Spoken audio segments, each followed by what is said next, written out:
Or at least their nose hairs. Thanks for listening. For Scientific American's 60-Second Science, I'm Christopher Intagliata.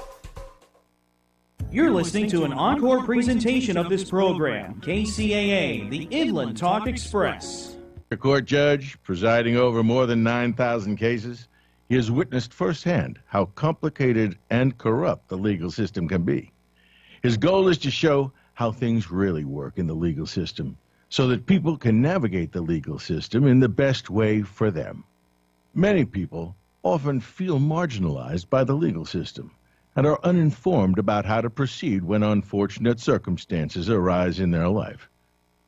Judge Herb will pull back the curtain, lift the veil, so people can truly understand their rights, have access to top legal personnel that they can trust, and have knowledge about how things work so they can make better choices. Judge Herb isn't just knowledgeable. His integrity and spiritual values are truly what make him different. He cares about democratizing access and information for all and desires to turn on the light so the people, you, can benefit. For more information, email the judge at askjudgeherb@gmail.com. That's askjudgeherb@gmail.com.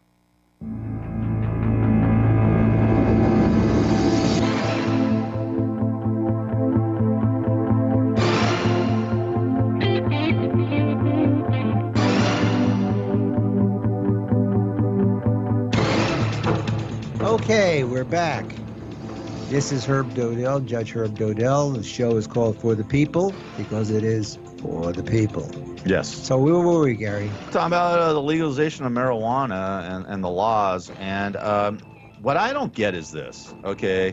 They want to, like, I don't know how they're going to do this, but they're going to try to make marijuana like a DUI. They're going to try to turn it into some sort of, like, if you're driving impaired on marijuana, they're going to try to, I don't know how they're going to make the test. Like with alcohol, you know, you do a blood alcohol content, you know, whatever. How are they going to do that with marijuana? I just don't understand that. Do you? First of all, it is already the law. They're not changing the law to make it applicable. The code section 23102 point whatever it is, I don't know. It is. It's already driving on. Yeah, driving under the influence of anything includes drugs. So marijuana would be included under that. But from what I understand, they have developed a test. Now, you know, there's 3 tests that you can take if you get stopped and they're going to arrest you. Right. The 3 tests: blood, urine, and blood alcohol, breathalyzer. Mm-hmm. I always told people, take the breathalyzer because there's always some potential infirmity with the machine.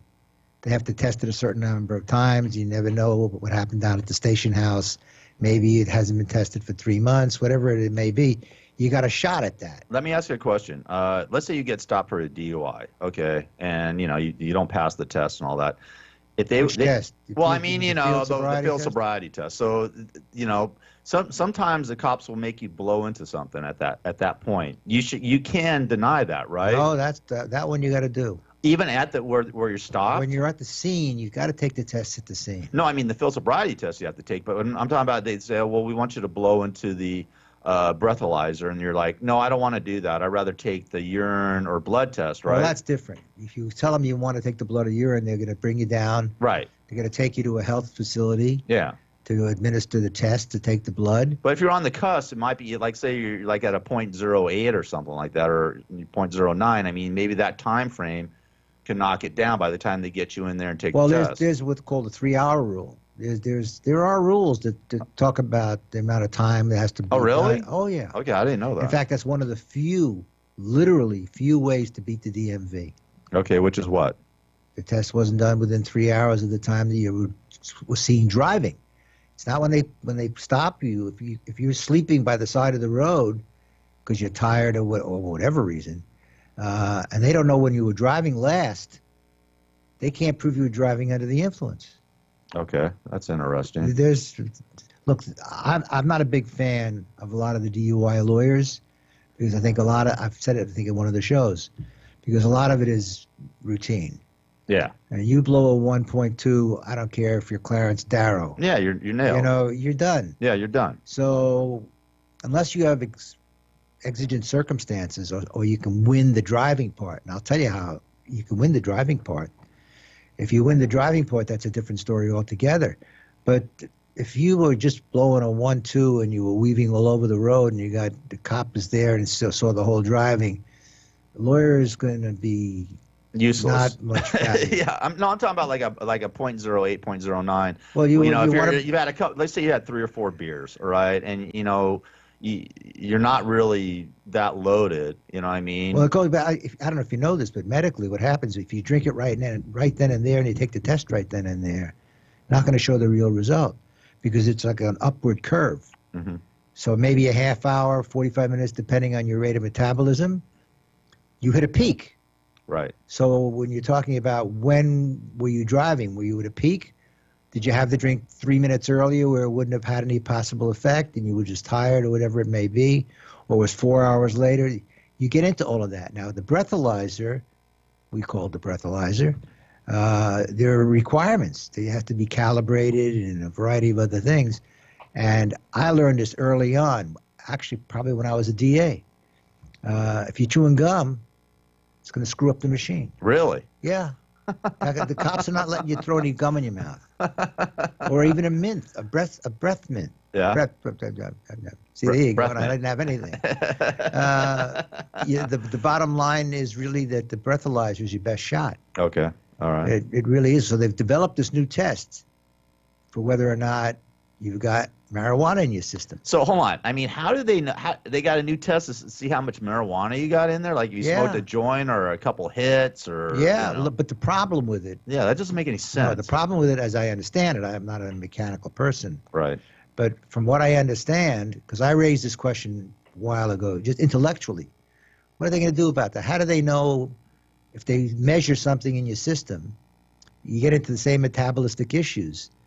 How do they know whether you smoked it in the morning or you smoked it at night because you wanted to get a good night's sleep and you have a prescription for whatever it may very well be? How do you have a prescription for? How do you have medicinal marijuana? Well, you can't. Even if you have a prescription, you can't be driving. Okay, all right. If your driving is bad, your driving is bad. It has nothing to do with what you took in. Even if you're prescribed it, but you can't drive impaired. I understand. It says on the bottle. Okay, even with pills, like they were, It says don't drive a vehicle when you're taking the pills. Okay, all right. That applies for pills too. Look, but you can beat some of these drunk driving, or we call them DUI cases. Driving under the influence is what it really is called. Right. Or more than a 0.8, or it's 0.08. 0.08, yeah. 0.08. Yeah. You can still beat it on the driving. I did it one time with a guy. It's a great story. He didn't have any money, but he had a 105-foot sailboat, a yacht. Nice. His name was Bob. I'll never forget Bob. Bob was an interesting guy. Bob. So we made a deal. I said, I'll defend you. Give me the boat for the weekend with a crew. He had a crew of like 4 people. So I invited like 20 people. You went cruising? We went on cruising. We went on a cruise for the long weekend, and I defended him. Well, it ended up the first trial in a hung jury, so I had to go back to it a second time. Bummer. I had the second trip. I had the second, the boat. I forgot the name of the boat, but it was a 105-foot sailboat. Wow. Really nice cabins. We cooked on it. It was really spent the nice. weekend on it. Huh? We did. The second time I only took 6 people. But here's how it worked. He had an orthopedic problem, and one of his shoes was specially built. It was elevated or something because his legs didn't touch the ground at the same time. Yeah. Unless he put them both down. Yeah. And I took his shoe off while we were sitting there. I said, give me your shoe. Jury's in the box and everything. Closing argument. He said, give me your shoe. He takes off his shoe, and I take the shoe and I walk and I plop it right down on the jury rail. I said, he couldn't walk a straight line if he had been drinking root beer. There's no way this guy could walk a straight line. And his driving wasn't that bad. He was a pretty good drinker. He'd been drinking for years. He was very experienced. What did he have a breathalyzer? What did he blow? Oh, I don't remember that part. Okay, I'm just curious. I don't remember that part of it. But you know, I think I mentioned this story a couple of weeks ago. When I was a DA, I lost a 3.4. You know what? 3.4 is almost dead. Wow. I know. 4, you're dead. I got a point. I got one. I got a .14 or whatever. That's you're impaired. But this was a 3.4. Oh, wow. And I lost it. 3.4? And I lost the case. How did you do that? The guy was a professional drunk. The guy was so good. He was on the freeway. I kind of remember it was down. I was a DA, and I think that time in like Hunting, where was I? Whittier or someplace like that. Professional drunk. He was a truck driver. A truck driver. Yeah, That's great. That was loaded all the time. He was so good at it. Oh, please don't tell me this. His driving wasn't that bad. Oh. And I was a young DA, you know, I was brand new. Right. My first couple of weeks. And they sent me out to Whittier.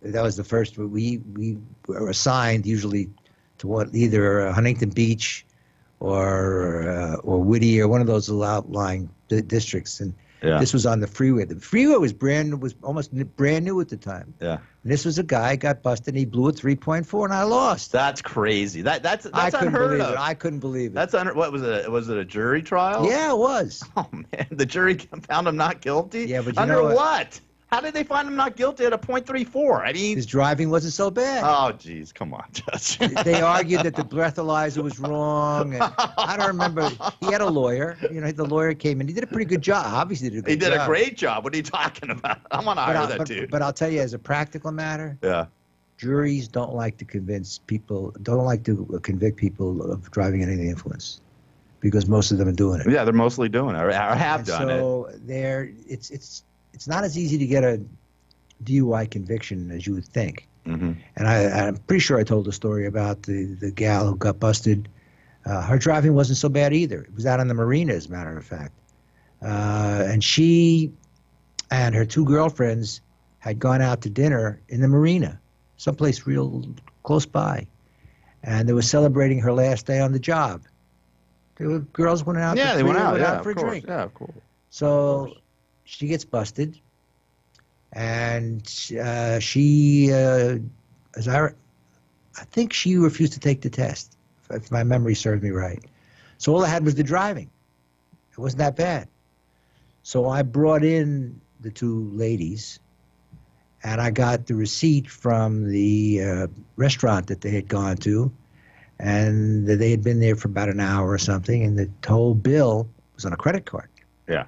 Was 3 glasses of wine. For all 3 of them? All 3 of them. So she had 1 glass of wine. 1 glass of wine. Come on. I got a not guilty. That's good. That's good. Well, that makes sense. But you have to be prepared. You know, right. One of the problems that I have found with these multi-faceted organizations that they strictly do Social Security or driving under the influence, or they have their own subject, is that they get busy. And they tend to use the same thing that they used for the person last week. Yeah. And kind of just try to fit it into the hole so that it works for the next person. Square peg in a round hole. And you don't get the guy or the gal who is on the ad. Yeah. You're getting somebody who just got out of school. Because keep in mind, in California, probably in most of the states, there's a glut of lawyers. There's just a gazillion of them. Yeah. They multiply. I mean, they're everywhere. Of course, because they're always everywhere. You know, well, you can make a good living being a lawyer. Absolutely. And the problem Look at is the top. Look, I'm not complaining. The law business was very good to me. It still is, from what you're telling me. Well, it was good. I'm not complaining. But the it's good to my dad too. Yeah, but he was a PD. But the problem is that because there's so many lawyers. Yeah. The top group, the top 5%, the ones that go to the big Ivy League type law schools or UCLA, they're really high-end schools. Yeah. They're getting the big bucks. They were getting, about 5 years ago, I kind of remember talking to somebody, they were getting $160,000. They were right out of school. And I said, wow. That's good money. It's because they chain him to the desk. They don't let him even go to the bathroom. Of course, they got to work morning to night. Through the night. Through the night, exactly. They never go home.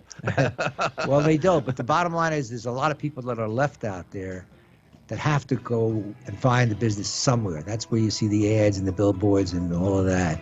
I hear you. So you don't get the highest quality lawyers out there. You get inexperienced, brand new, male, female, yada, yada, yada. We'll talk more about that after the break. This is For the People with Judge Herb Dodell. The book is called From the Trench to the Bench, available on Amazon. From the trench to the bench, Judge Herb Dodell demystifies the legal system, including both civil and criminal, the lawyers, the judges, and the process. As a judge, former deputy district attorney, and criminal defense attorney, he knows the legal system. He has the inside information that you need to pick a lawyer, and he's here to give it to you. No matter what you're facing that makes you think you may need a lawyer, Judge Herb will shed valuable light on your situation and reveal your best options and many secrets of how the judicial system actually works. To find out more about how the legal system really works, you can get your copy of Judge Herb Dodell's eye-opening book, From the Trench to the Bench, at Amazon.com.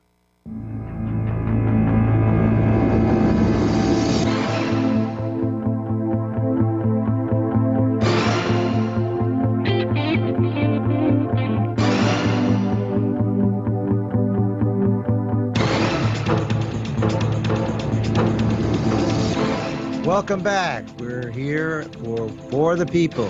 Yes, it is, with Judge Herb Dodell. Get his book, From the Trench to the Bench, Amazon.com. Yeah, so I was saying a lot of these young lawyers that are coming out are just taking anything they can get. They file frivolous lawsuits because they need the business. They need to get something somewhere. And that's what you get a lot of times when you go to these mills where they're just grinding it out, advertising and trying to get as much as they can. Yeah. And the quality of the work is not that great. Well, you got to start somewhere. You know yeah, what I mean? but not at somebody else's expense. Yeah, no, I dig that. Well, you're a great lawyer, and and you've been a lawyer for a long time, and now you're a judge Since the last century. That's crazy. You've been a lawyer for a century. Not a century. Half a century. During the last century. Oh, I thought you said half a century. No. Well, it is half a. A century. I thought you said a century. No, it has been half a century. It's been half a century. I know. Yeah, more. I know. You I never use typewriters. I know. In fact, when we were starting this afternoon session, I was going to say, okay, we're back on the record. I've been in court so many times. We're back on the record. We're not back on any record. We can do the record here. That's cool. I mean, I remember my dad, because he was an attorney here in Los Angeles for 35 years or so. But, I mean, I remember back in the day, he would have these yellow, and I got it right here, and I still use them. Legal pads, right? You use these yellow. Still do, right? Yeah. All lawyers use these yellow legal pads. That's why they're called legal pads. Not so much anymore. Not so much. They got tablets now. Yeah, they got tablets but back in the day, I mean, my dad's bed was full of. I don't know about yours, but it's full of files and legal papers, and I mean, you guys work your asses off. I mean, you make good money and all that, and lawyers have a bad reputation for saying, they're shysters or whatever. But let me tell you something. My dad worked from morning to night. He go to start work at 7 a.m., driving from Westlake Village to Superior Court in Los Angeles, and I wouldn't see him till 8, 9 o'clock at night. You know what I mean? I mean, do you go through that schedule too? I did. Yeah. I did. Once I passed 75, my wife put it on. Well, that's good. We're done with that stuff. So, good for your wife. But the fact of the matter is, I used to talk on the phone at 1 to 2 o'clock in the morning, almost every morning, with a guy who's at that time was one of my partners, and we would work. He was one of those guys that didn't get up till noon, but he would work all night. Yeah, this was his shtick. He would work all night. Still does, and I was doing that. I'm telling you. I would end up in sometimes at UCLA Law Library, even over the weekend. I worked very hard for the money that I earned. Let me tell you, my dad be working on the weekends too. He'd meet clients, at his office and things like that during the weekends. And I mean, you guys really work hard. I tell you the reason I didn't become a lawyer, because I saw how hard my dad worked. Because I thought I was going to be an attorney when I was growing up. I had the pedigree, and I was getting great grades, and I really love the law. I still love the law to this day. But I was like, my dad's just grinding and grinding, and he's got great things, but he's just like working nonstop. I just never even saw him. I was like, I don't really want to do this. I mean, to tell you the truth. KCAA Loma Linda, 1050 AM, K292FQ Riverside, and K293CF Moreno Valley. Sometimes it's very rewarding and very fulfilling, but other times it doesn't go exactly the way that the client hopes it'll go. Yeah. And the first place they're looking to lay the blame on it is the lawyer. Is you. You should have done this, or you could have done that. Yeah. And part of that, I was going to get into it this afternoon about costs. For example, lawsuits cost money. If you take a deposition, by the way, is an examination in front of a court reporter, and you pay by the page, and that's how you preserve the record. Yes. And so you know what that person has said under oath at a particular time, and you can use it at a trial for purposes of impeachment. Is that just civil, or is that civil and criminal? Well, there's no discovery in criminal. Right, exactly. We're talking civil here. Talking civil. Okay. But you got a great case, and you need to take a deposition in St. Louis, and you don't have any money. How are you going to take that deposition in St. Louis? That's going to cost you $5,000 when you figure the cost of getting there, hotel, food, and then ultimately what do you have to pay to the court reporter? Yeah. And so that's why because you had asked me the question a couple of weeks ago, and I was thinking about it. I was actually listening to one of the shows, and you had said something about that, about the costs and things of that nature. And the fact that why the haves beat the have-nots most of the time. Not most of the time, but a lot of the time. Yeah. That's a perfect example. If you need to do something and you can't do it because you don't have the money to do it, you're ultimately paying a price for not having the ability to do it. And that's what happens in many, many, many litigations. And criminal, too. Well, criminal is different. If you don't have any money at all, you got the public defender. I know, but still, if you have the bucks, like let's say O.J. Simpson. I mean, look at Dream Team? the Dream Team. I mean, he paid millions of dollars to those cats, and they got him off. I mean, and it happens. Not in the civil case, but they got him off on the criminal case. I mean, please, he's not even. Look, I could give you 20 minutes on the way the O.J. Simpson case was tried. Oh, we got to do that one day. Having been in the DA's and having been a criminal defense lawyer for more than a time that I was a DA, and I could tell you how it works from both sides of that table too. Yeah. The reality is, if you've got money and you're a criminal defendant, and you can afford to hire the best experts, because that's what you use in most of these kinds of situations, you get a pathologist or you get a person who's familiar with ballistics or whatever. You got to afford those people. And they ain't cheap, as they say. Well, look at with OJ. I mean, what do you think went wrong in the OJ Simpson trial? What was the main cause? I mean, I have my theories on it. Looking from it as a lawyer and a judge, what do you think happened? Why do you think OJ Simpson was acquitted? Because I mean, couple of things. The evidence was almost overwhelming with the blood and all this stuff, and the battering of his wife and this and that. I personally, I don't know Marsha Clark, and I don't know Darden. I don't know anybody that. I knew Shapiro because we used to work together. Right. Did you know Johnny Cochran? I did. Yeah. I like Johnny very much. Everybody likes Johnny Cochran, or did. John, when he took the job as the assistant deputy district attorney, he was the second. Yeah, I know. We flew up to San Francisco together. We were both on the board of the trial lawyers, so we knew each other for many years. I said, John, why do you want to take a public service job? I mean, you're making I said, I'll put the same. If Trump can use it, so can I. He's making a shitload of money. Oh, you can't say that on the air. The S load. Judge, you just swore on the air. He was FCC, man. He was doing great. I love it. So I said, why are you doing that? He says, I have aspirations. Right. And this is going to take me somewhere else, and I made enough money. He was a very mellow, likable. Very mellow. Good guy. I interviewed him, actually. My dad knew him, too, very well, by the way. My pops did, too. Well, I knew him from the organizations because we go to they always have the bars. They always have cocktail parties and dinners and the footprinters and all these. It's all networking. Yeah, right. It's all networking. The LA bar. Like I belong to an organization called ABOTA, the American Board of Trial Advocates. Yeah.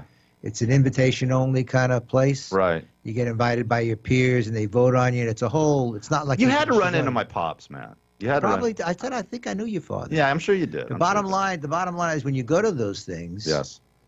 And you gotta put the suit on.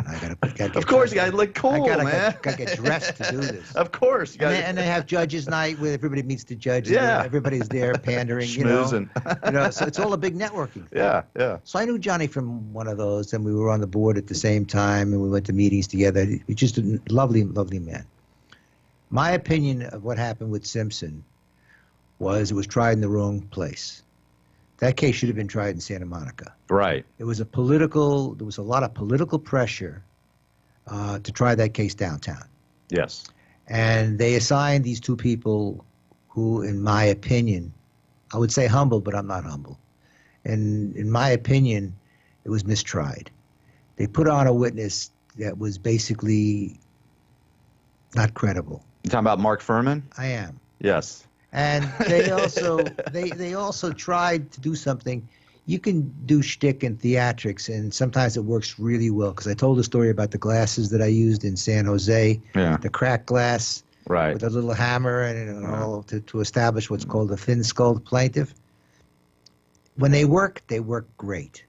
I once turned over a whole jar of jelly beans to show them how you count it. I said, if you see them in the jar, you don't know how many are in there because you don't know if it's hollow in the middle, yada, yada, yada. Right. And I turned the thing over and they spilled everywhere. And I go, 1, 2, in the courtroom. Right. I was a little theatrical. Okay, there you go. Well, you threw the shoe down too. Yeah, well, yeah. I always came up with a little something. Of course, little because stick. It's a theatrical thing. Of course, you're an actor out there. You got to be an actor. You got to be a psychologist.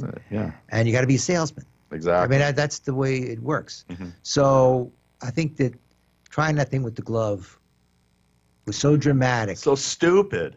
Well, it was like the Steelers yesterday, kicking an onside kick. They were absolutely crazy. Are we gonna talk about football? We get into football. How stupid the Steelers well, were. I'm a big Steelers fan. That was stupid. And I've never seen anything as bad as that. Well, Talk listen, about a decision. 4th and goal twice, inches away, and they don't quarterback sneak. They run a and then they throw it. It's stupid. Anyways. For another day. Another day. The bottom line was they had the dream team. They had this guy Henry Lee, I think his name was. Yeah, Henry Lee. Yeah. And they hired a lot of very important people. Yeah. I remember I was defending a guy who was running a shop, a head shop. He was selling bongs and pipes. Yeah, I got you. I know. Psychedelic posters. Yeah, whatever he was doing. And we tried the case in Van Nuys. Yeah. And I was arguing that what he was doing, what they were trying to stop him from doing was unconstitutional because he was engaged in commerce. He was selling what he was selling. He wasn't encouraging anybody to do anything. He was selling him whatever he was selling him. Yeah. And I had to go out and I brought a guy in from Washington because the shop owner had a few bucks. And I said, you got to have put on some kind of expert to make this sellable. Right.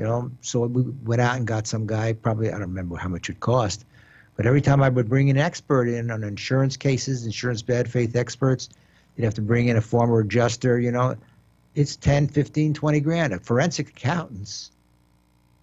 In the case I had in Arizona, the forensic accountant's bill was $300,000. Damn. Where are you going to get $300,000 if you're a litigant and you just got driven out of business by your competitor and you're suing them? Yeah. Where are you going to come up with the money? That's crazy. That's crazy. That's a lot of dough. Well, so you're saying with the O.J. Simpson, you think it was bad lawyering by Marcia Clark and Darden and Furman being on the stand, and the presentation. I think that they also have to recognize the geographics of it. Because it was tried in downtown where you had a different jury mix. Right. Santa Monica tends to be much more conservative. Oh yeah, well it's very conservative. Please, it's white. Let's be honest. Well, it's conservative in the sense, even as lawyers, when you're looking to try a case, we do what we call forum shopping. Forum shopping isn't going to Rome. The forum shopping is basically you are going to find the best place for the best kind of jury you're going to get. Now, if you've got a really strong case and you got a liberal type case, you don't want to try that case in Norwalk. Yeah. You want to try that case downtown. There's another department downtown. It's over on Commonwealth Avenue. It's a separate building where they have what they call long cause. And I tried a 2-month trial in that building. Great jury. That case, if I had tried that case in Lancaster or someplace else, gotta have been a different result. Right. So It depends. they were in the wrong. Look, when they tried the civil case, they tried it in Santa Monica. And that was found guilty. Found liable. Liable. Whatever. So that's when you're a lawyer, you got to know a whole lot more than just the law. I hear you. Hey, it's For the People with Judge Herb Dodell. Get his book From the Trench to the Bench on Amazon.com. We'll be back with more right after this, right, Judge? Shortly. 1050 AM, KCAA. Did you ever meet a lawyer that was for the people? Someone who had the best interests of the people at heart? Herb Dodell has been a lawyer for more than 50 years and has been a Superior Court judge for 9 years, having presided over more than 9,000 cases. In this show, he will reveal the secrets of how things really work in the legal system, so you can maximize your position and benefit most when you're in trouble and need someone on your side to simplify the process for you. For more information, email the judge at askjudgeherb@gmail.com. That's askjudgeherb@gmail.com.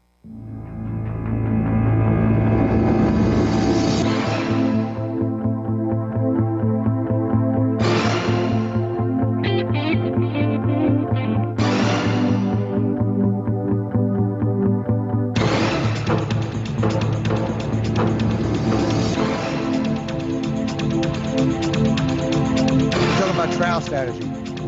We're going to talk about what? What are we talking about? Trial strategy? Trial strategy. Look, part of being a trial lawyer is showbiz. It absolutely is. Absolutely. The minute you walk into that room and they're bringing those 12 in, 12 plus the alternates, you're on. Yeah. Whatever you do. In fact, I think I told the story, maybe not on one of these shows, but I tried a case. I had the greatest client. He and his wife were fabulous people. In fact, when we won, I got home that night, there was 12 roses on my front door. Wow, that's cool. He was a good guy. He just died last year. Really, really nice guy. The jury loved him, loved his wife. She sat in the back knitting. Knitting? Yeah. In the courtroom? Yeah, sitting there knitting. Wow. In the courtroom, which is interesting. What's interesting, I had a 5.5-month trial one time in Santa Ana. This long case, which someday we should talk about. It was a fabulous case. Mm-hmm. It was covered on TV every night in Orange County. Court TV, huh? It was the largest alleged theft in history in Orange County. It was millions of dollars, and I was defending the guy. And my wife was about 7 months pregnant at the time with our son, and she sat in the back.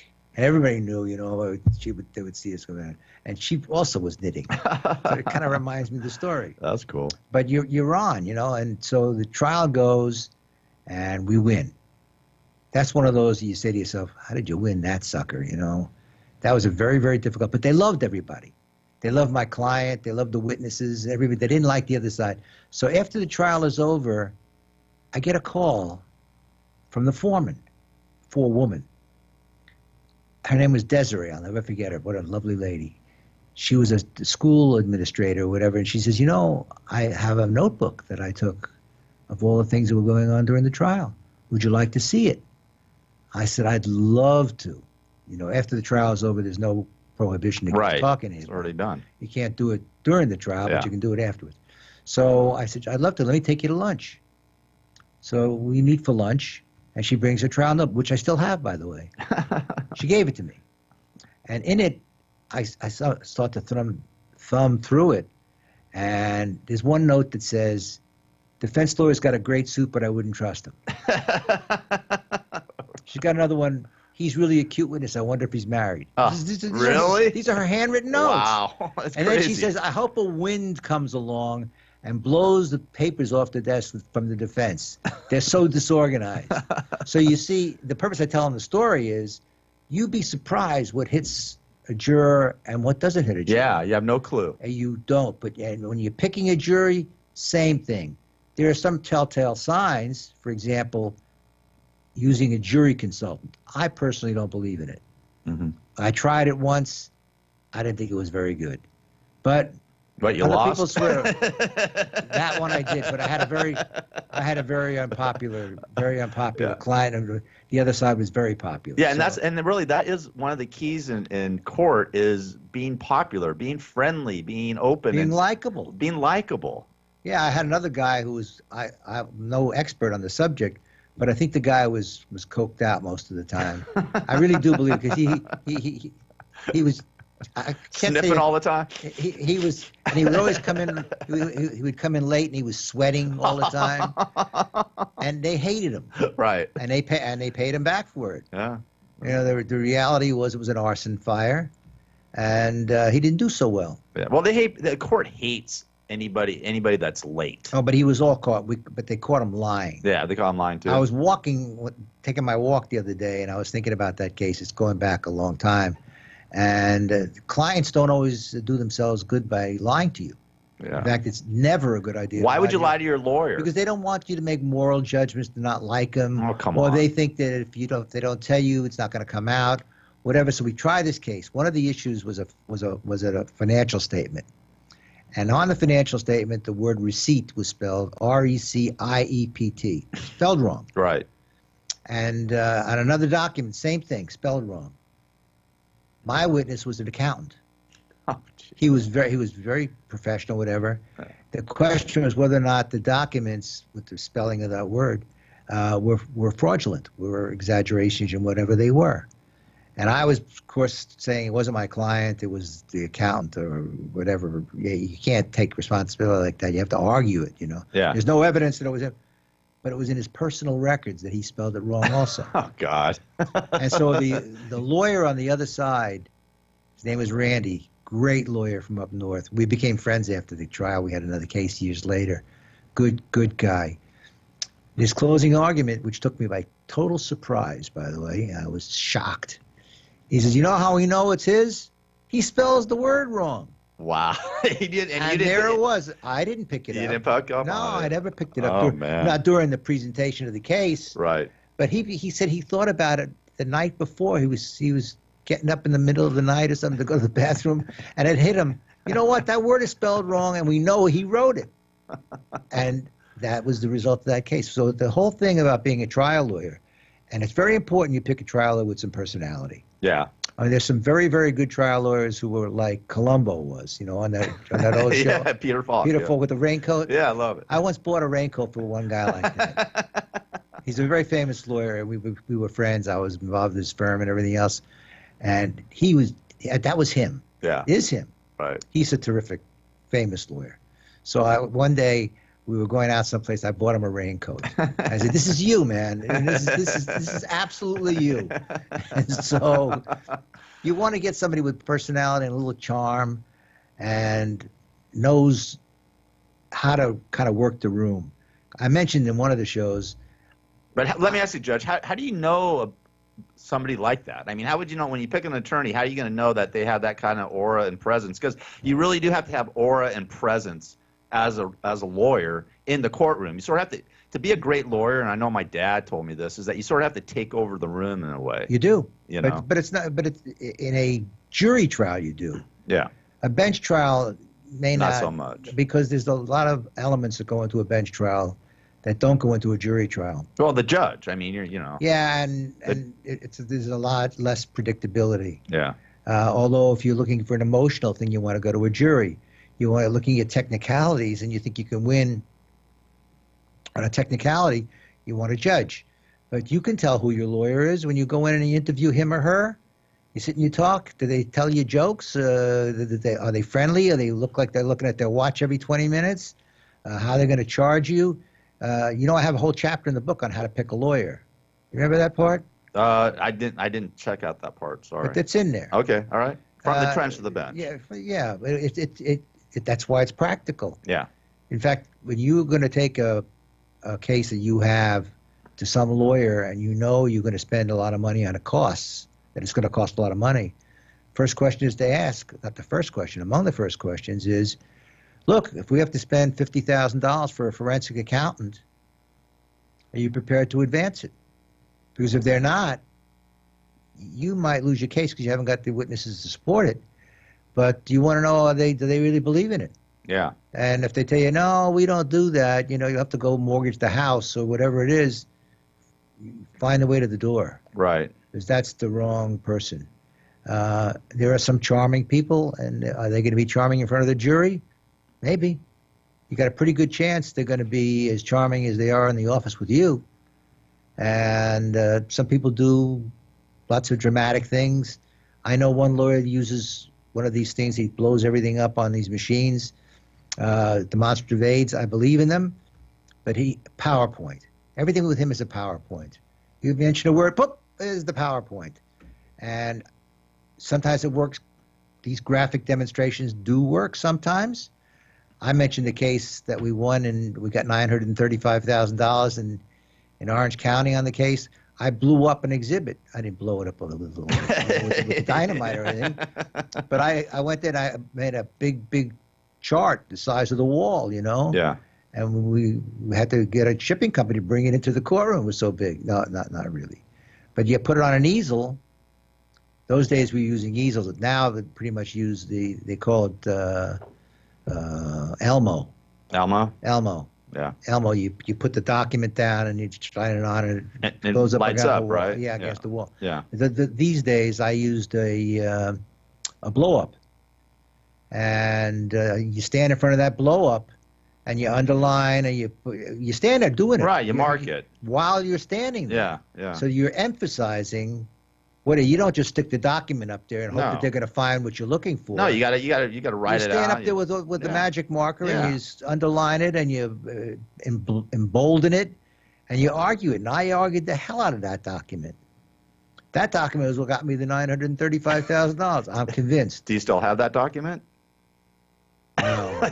For $1 million? Yeah, I had to think. I had to think about that. You should have framed it on your wall, man. But I still have the juror's notebook. You still have the juror's notebook. I got you. And I still have the original sheet music from. I represented Johnny Mercer in a case over the song Laura. Okay. And you should have told me. I could have pulled it. We could have played it. I love the song. We'll play it next week. Well, anyway, the song was Laura. Okay. And there was a great history behind it. And Johnny was working at that time for 20th Century Music. Yeah. And he had written it as an employee for hire. And under the copyright law as it existed before the changes, an employer owned all the benefits of an employee's work, including the right of renewal. Those days, the renewal was 2 lives plus 52 years, I think, if I recall correctly. And the question was whether or not the studio or the recording company owned the renewal rights. And so we basically sued them for the renewal rights. Which, how much was that for? It was a fair amount of money. I don't remember it. Okay. Johnny's been dead since 1976. Really? Yeah. Yeah. Okay. Yeah, he was a terrific guy, by the way. Just in case, he was one of the great lyricists of American culture. He and a terrific guy. And someday I can tell you stories. He's gone now, so. But he was a good guy. He always carried money around in his pocket to give to everybody who was unemployed. Wow. He was the easiest touch in the city. That's so cool. You walked over to Johnny, you needed $100, Johnny would take it out of his pocket and give it to you. That's cool. That's cool. He was good soul. He was a very good soul. That's good. We missed him. I remember we need more people like that. Well, he pretty much had given up. Yeah. I remember I had an office on Sunset Boulevard. He has to walk upstairs. And the last time he was in the office, he was walking up and he wasn't doing really well. And he was complaining about headaches all the time. And I would say to him, go to the doctor. He said, I don't believe in them, whatever. And he said, my life is gone. Nobody's playing my music anymore. They're playing rock and roll. So we have a lot of control over what happens to us. And he pretty much gave it up. I don't know why I'm telling you that story because it just comes up. No, that's cool. Somehow. You're just, you're I'm reminiscing. You're reminiscing. That's good. That's cool. Hey, that's a good thing, Judge. It's all Look, good. I said I was talking to some of my neighbors. I was walking the other day, and I said, this is like my 5th career. That's great. Well, listen. I keep on going. I'm like the ever-ready. Reinventing yourself. Yeah. We got to roll. Who knows? We got to roll. So we'll see you next week. Okay, cool. Remember, the show is called For the People. I'm Judge Herb Dodell. And the book is called From the Trench to the Bench, Navigating the Legal System and Finding Your Spiritual Path Along the Way. And you can get it at Amazon.com. .com. All right, Judge. I'll see you next week. Yes, indeed. God willing. Right? Got a great expert next week. Okay, cool. Look forward to it. All right. Have a great week, everybody.